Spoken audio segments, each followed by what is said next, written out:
Hoje nós vamos falar também sobre aquecimento global, com um climatologista que fala que o aquecimento é conversa para boi dormir. Eu não sei se o boi prefere dormir na sombra. Eu vou conversar com o Ricardo Felício. Venha para cá.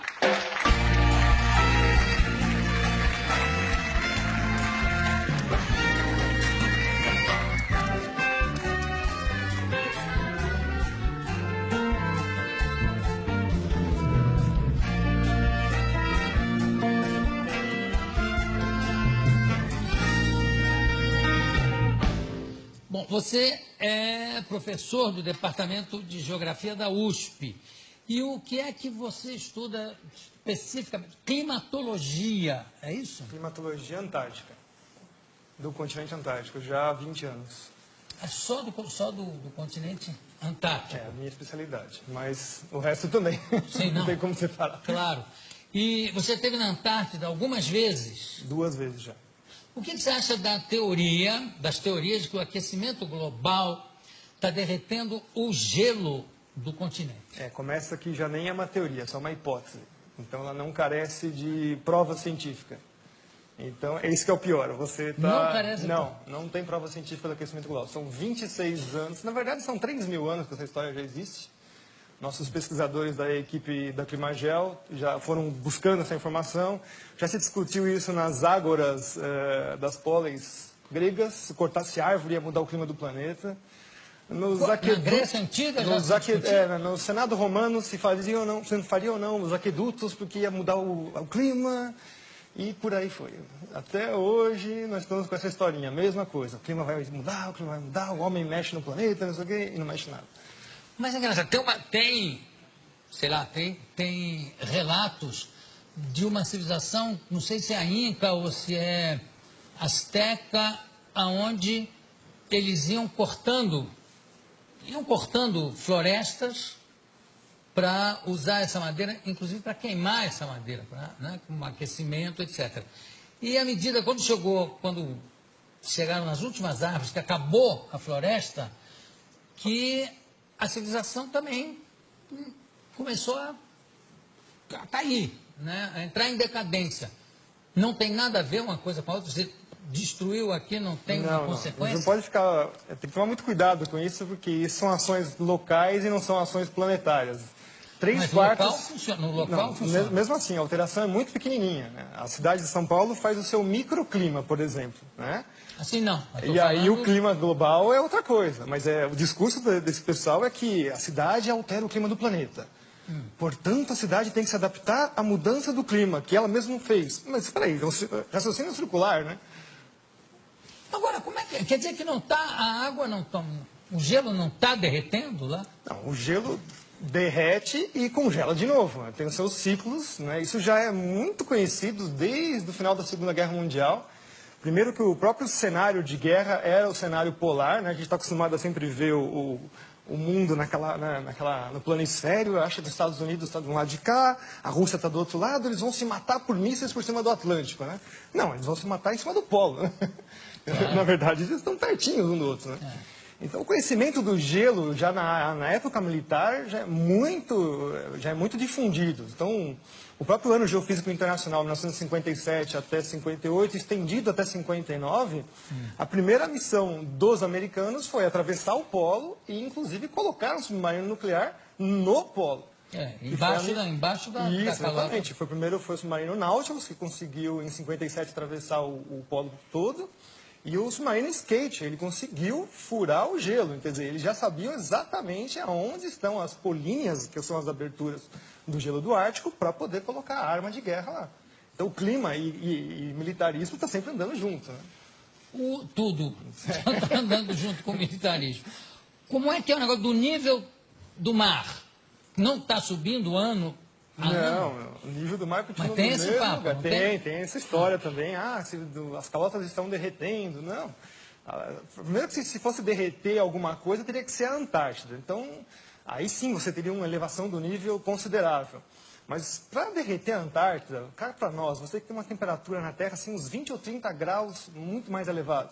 Sei, mas a medição do nível do mar Está subindo? Não, ele tem Como é que- pequenas variações. Por exemplo, só o El Niño, que é um fenômeno completamente natural, varia o mar meio metro.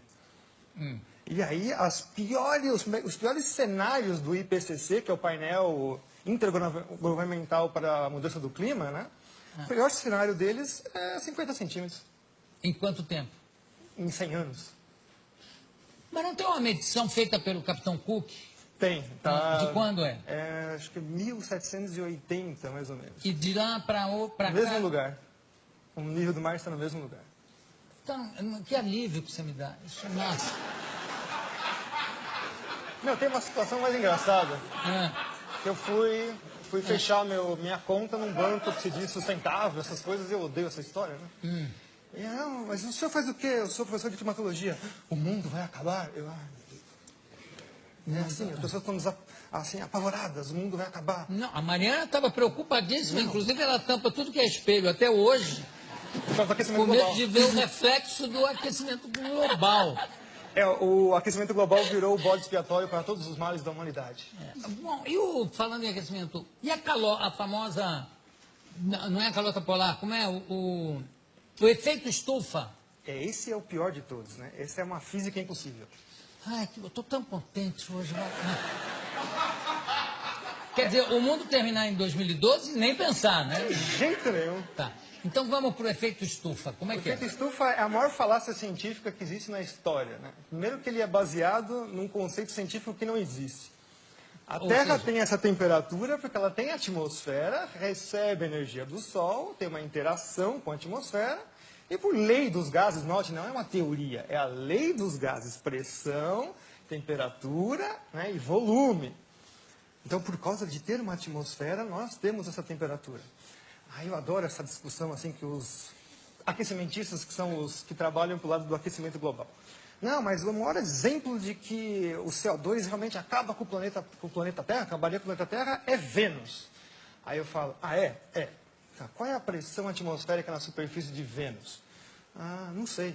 São 90 vezes a pressão atmosférica da Terra.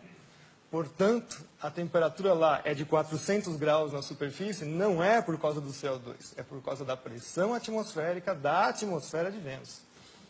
E Vênus também tem o problema da camisa, né? Que deve ter uma certa influência. Agora, quer dizer que não há o efeito estufa? Não, essa física não existe. Então, o negócio do pum dos carneiros da Nova Zelândia, você já ouviu falar nisso? Já!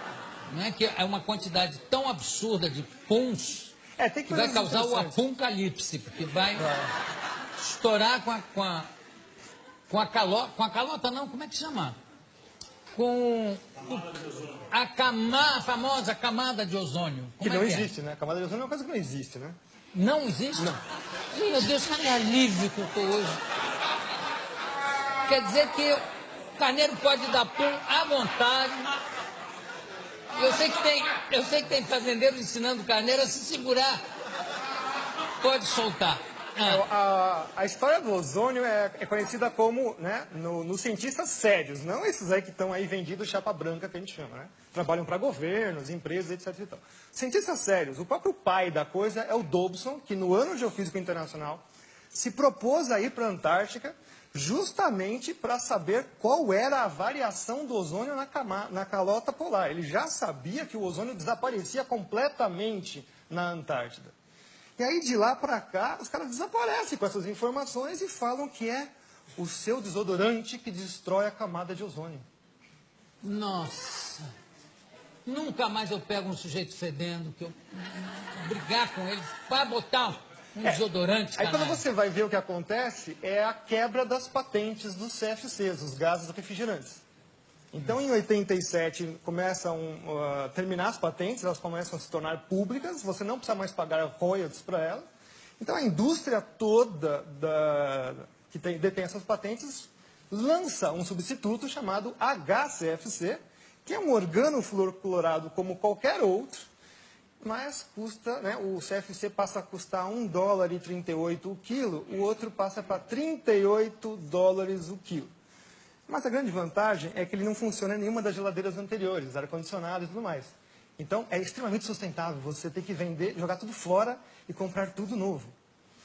Hoje, as patentes vencem em 25 anos. Então, o discurso agora é que os HCFCs, milagrosamente, descobriram que ele também faz mal para a camada de ozônio e aquecimento global.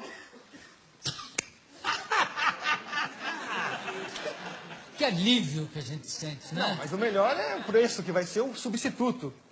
Que as empresas agora falaram que vão garantir que não vai dar mais problema. Né? $128 o quilo. E também não vão funcionar nos outros equipamentos. Eles têm sempre essa jogada, né? Se vocês perceberem agora, mas não é só trocar o gazinho do refrigerante. Parques industriais inteiros têm que ser trocados, porque existem os sistemas de refrigeração central, caldeiras e tudo mais. Se vocês perceberem agora, todos os produtos estão passando a butano de novo. Os CFCs, quando eles vieram no final dos anos 40, 50, eles vieram justamente para resolver o problema de explosões em fábricas, porque é um gás totalmente inerte, não tem nenhum problema com ele. Então, hoje nós estamos voltando para trás, né? Começo do século XX, de novo, por uma mentira, que é que esse gazinho destrói a camada de ozônio. Qual é o gás que destrói a camada de ozônio? A hipótese, é uma hipótese, de novo, antrópica, que nunca foi provada, é que os CFCs... Os gases organofluorocorados conseguem destruir a camada de ozônio. O butano não. O butano está isento. Ele fica lá, por enquanto, né? Até alguém arrumar um problema com ele. Tem uma coisa que me chama muita atenção, Ricardo, é que sempre que você vê o anúncio de um fenômeno astronômico, a queda de um meteoro, ou um fenômeno geográfico e físico, sempre é assim, a temperatura chegou a não sei quantos graus, que não acontecia desde 1920. A nevasca que aconteceu esse ano não se via desde 1887. Quer dizer que sempre anteriormente, teve alguma coisa pior? Sim, nossa, muito pior.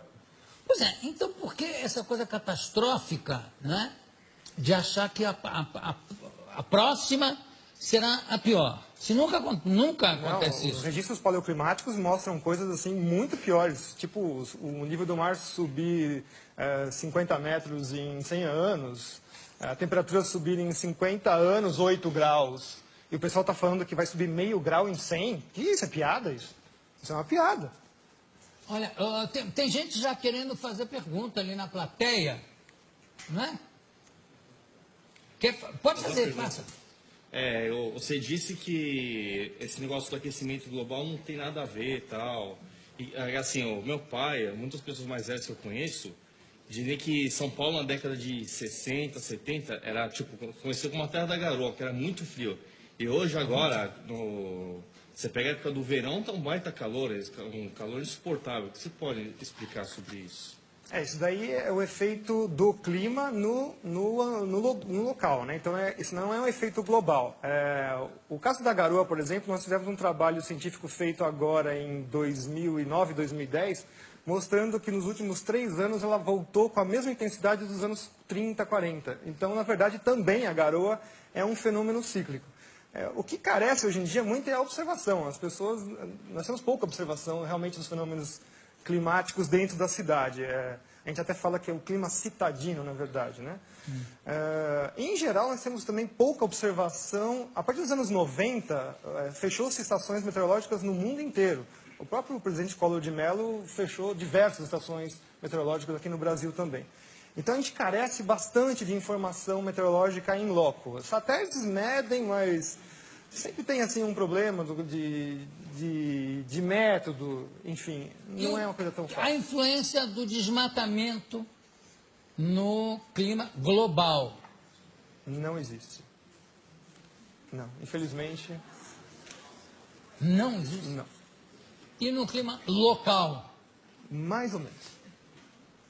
Uma coisa que as pessoas também não sabem... Quer dizer, a Amazônia, então, não é o pulmão do Não, mundo? tem que tomar cuidado. Não, nunca foi. Nunca foi. Nunca foi. Essa teoria já foi derrubada nos anos 80. Já. Não são é nem os a oceanos. pleura, nada? Não, são os oceanos.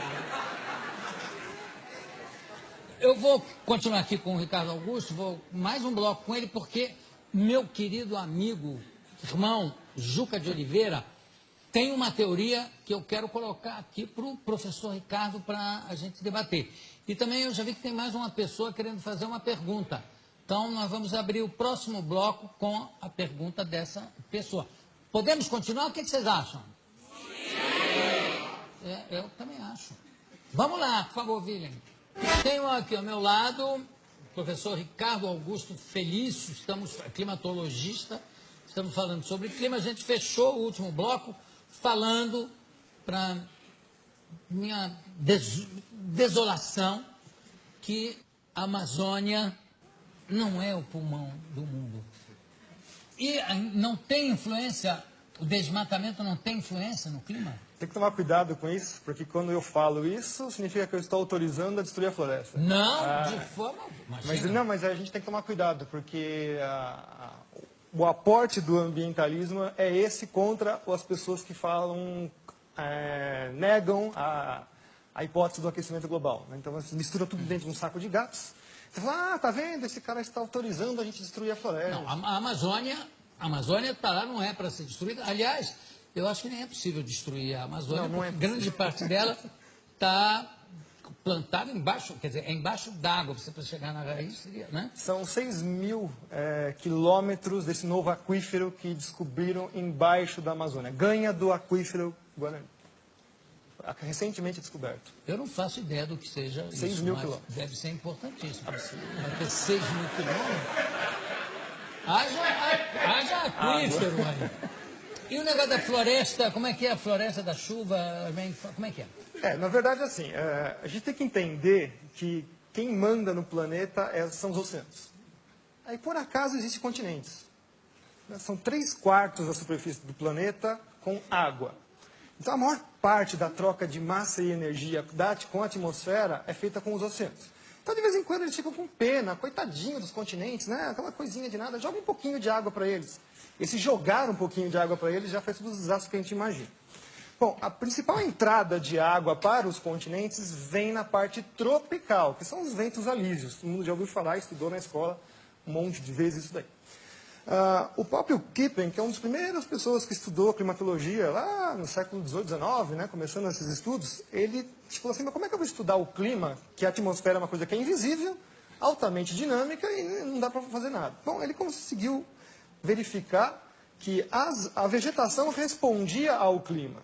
Então ele viu assim, olha, gozado, né? Nessa parte toda do planeta, salvo algumas exceções regionais, você tem florestas extremamente virtuosas, imensas, e é justamente onde chove bastante, onde você tem as principais células de trovoadas, né? Os relâmpagos fixam nitrogênio na chuva e, portanto, jogam isso na superfície. Então tem toda uma simbiose aí entre os fenômenos da atmosfera. Então, as florestas, o nome técnico da floresta em inglês, por exemplo, é chamado rainforest. Né? Então, florestas de chuva. A floresta está lá porque chove. Não chove porque tem floresta. Vocês entenderam? Então, quer dizer que se você cortar... Vamos fazer assim, um cenário hipotético. Já que eles adoram fazer cenários, vamos fazer também. Vamos supor que você tira toda a Amazônia de lá. Tira tudo lá.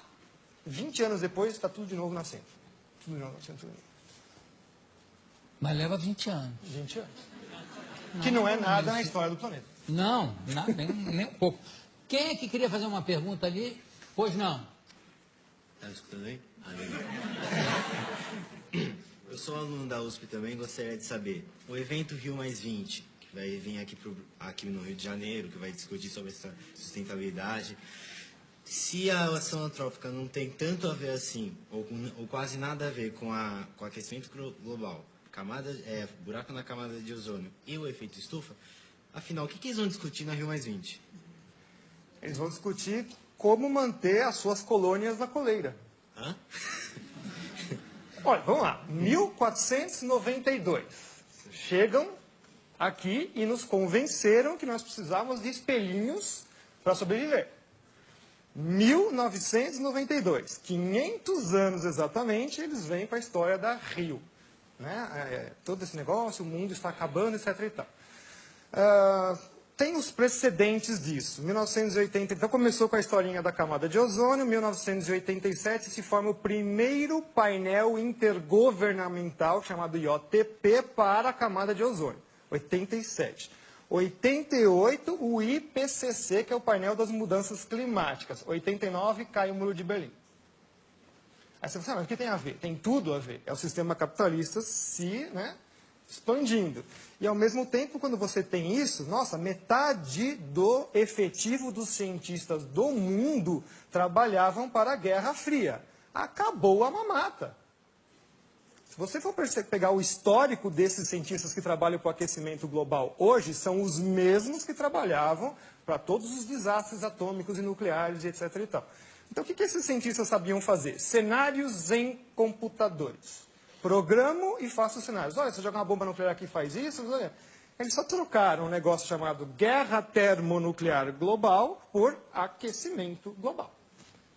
O Derico queria te fazer uma pergunta. É que ele falou do nível do mar e percebe-se, não na orla toda, mas em alguns pedaços da orla, que o mar está acabando. Quem mora na beira do mar, acabou, não mora mais, né? Sim, sim. As avenidas não existem mais. E não é que não existem e depois volta.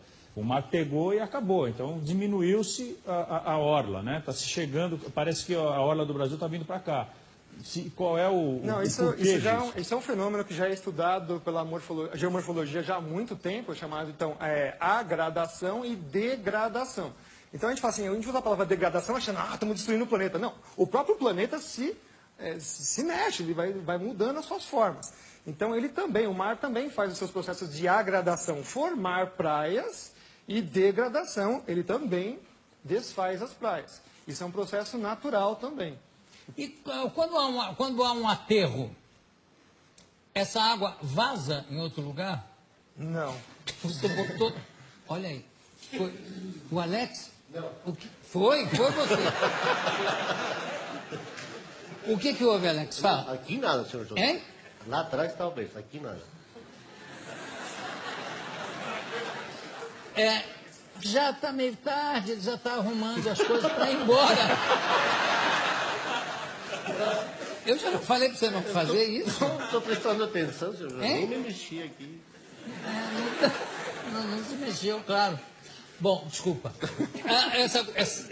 Essa imagem que eu fiz, que é absolutamente infantil, claro, de você aterrar aqui, o mar não se expande numa outra direção, em algum outro lugar? Não, a área é mínima, não tem como. Não tem influência nenhuma. Não.